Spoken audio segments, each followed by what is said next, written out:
ზედაქვედაყბის ცენტრი არ ემთხვევა ერთმანეთს, სახე ასიმეტრიულად ვითარდება. თუ არ შეიმჩნევა პრობლემას, არ დააკვირდები შენ შვილს, მაშინ ეს ასიმეტრია უფრო გამყარდება. რა არის საჭირო? საჩქაროდ საჭირო არის ზედაყბის გაზრდა, გაფართოვება და თქვენ დაინახავთ, რომ ქვედაყბის სარძევე კბილი ბლოკავს ზედაყბის სარძევე კბილს, არასწორად გადაკბილავს და საჭირო არის ზედაყბის გაზრდა, გაფართოება ექსპანდერის დახმარებით.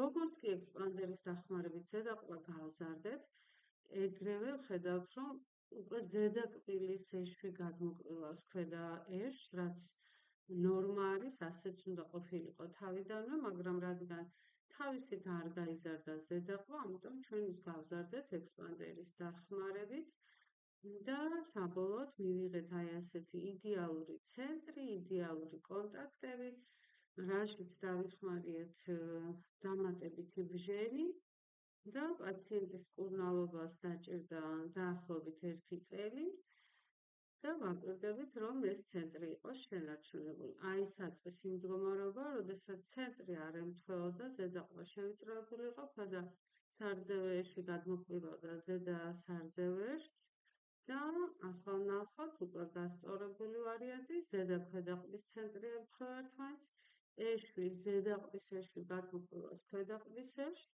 და ამ შემთხვევაში სახე ვითარდება სიმეტრიულად. ესე იგი, რა დასკვნა გვაქვს?